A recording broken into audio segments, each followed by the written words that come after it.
Well, let's get right to it. Some of the key observations I'd like to highlight may not be in your daily news feed or on the internet. Some of the sources of information that we get, we like to share with you. So let's get right to it. I don't know if you knew this, but from the Milken Institute, they just reported two reports. One, and they're both positive, so showing that as we go through the COVID-19 virus right now that's hitting the world, this global pandemic, there are currently 50 plus drug trials underway. Now put that in magnitude, there's different phases, some of them that are initially launched and some of them that are basically in phase 2 and 3 and very close. So this is something that you can get online right now, but it's showing that there are very positive news as it relates to that.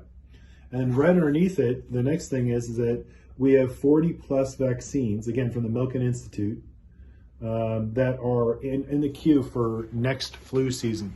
So as we are going through this, and thoughts and prayers to everybody, I'll let you know that, again, as I stated many weeks ago, that we've never seen the coronavirus or a pandemic such as this. We've also never seen the world on a medical level work like this ever before. So don't bet against America, don't bet against the human race here.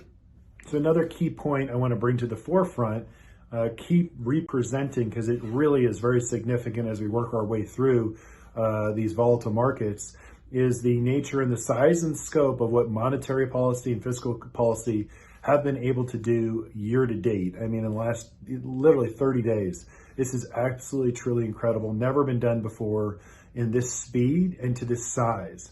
Why that's important is because they learned the lesson, because they didn't act as quickly as they needed to, as most recently in the last Great Recession from 2008, 2009. And, we learned our post-mortem from the Great Depression in the 30s, what policymakers did everything that they didn't do, and they did it incorrectly. In fact, a lot of things incorrectly that we were doing correctly this time around.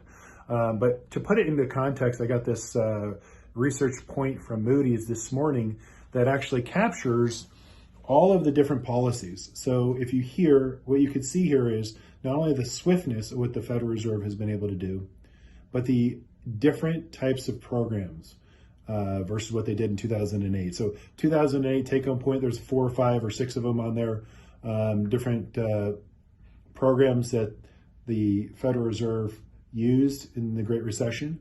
And now you're seeing the extensiveness of additional programs. So I think there's a total of 8 programs that were taken right off the shelf from 2008 and reinstituted, implemented right away just in the last 30 days, plus an additional 20 different programs. So a total of about 28 programs right now that are, one, causing a lot of volatility. I also spoke to this. The fixed income market, the bond market, interest rates have experienced extreme volatility over the last 2 to 3 weeks. Credit markets, everything. And that's really been the story, the 10-year Treasury, as we watch that. Coupled with the equity markets, then obviously are volatile as well. And so as the Federal Reserve's implementing all these programs to, again, go to the marketplace, provide the liquidity that's needed for business to continue, as we have in effect about 90% of the United States shut down for business, they're providing that stopgap, economically speaking. So that takes some time as the patient is healing, economically speaking, for the Federal Reserve and fiscal stimulus to work its way in. So I'm going to end the final section with an Ask Rob. So again, we have so much support from friends, family, clients, and we thank you for, one, watching, but two, giving us the feedback. So email us directly at Blanke@ScheinWealthManagement.com. You can find us and submit a question. And again, this is a question that came from a client saying, Rob, what are the 2 things that you're looking at for the next couple of weeks to come? So the 2 things that are most important, I think we want to keep our eye on, are the fixed income markets, specifically the 10-year Treasury, to see how all of the stimulus from the Federal Reserve monetary policy is working its way through the system itself.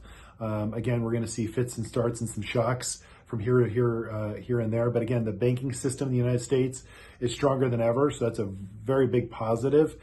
Interest rates are going to be lower than ever. And we want to watch the interest rate market on the 10-year Treasury as well as it stabilizes. But we're going to watch the fixed income market because that's going to help us with the direction one way or another for the equity market. So that's very important, number one.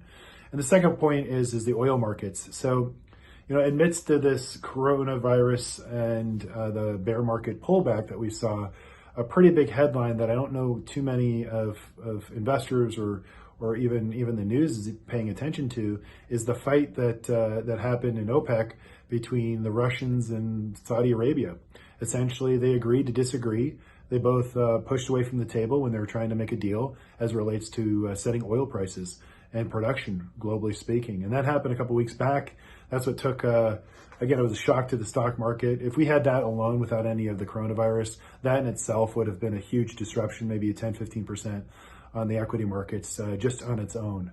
So then we couple it with the global pandemic and some liquidity issues, and you got it all, right? Might as well take it all at one time. So the oil markets are extremely important. We hope to see, what I'm looking for is potentially maybe the administration, maybe President Trump can leverage his relationships and hopefully with Russia and Saudi Arabia and bring them to the table.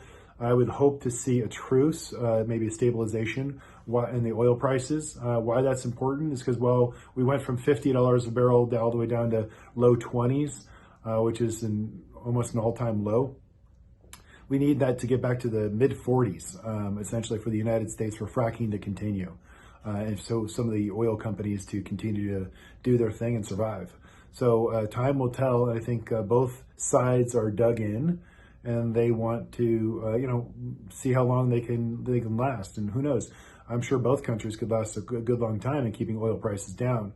The net benefit to the consumer, well, if you and I were driving and we're not, that would be a net positive to the U.S. consumer. But we're not driving, even though it sounds good that oil is down at $20 a barrel. So we want to continue. Not that I'm hoping for oil to go back up, but there is some structural concerns, some long-term economic issues that are both very important to the U.S. economy. So we do need oil to stabilize.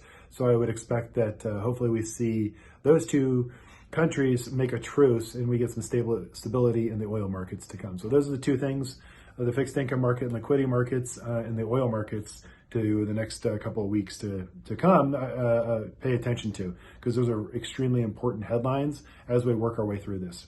Thanks again. Please submit your questions again, Blanke, ScheinWealthManagement.com, and talk to you soon.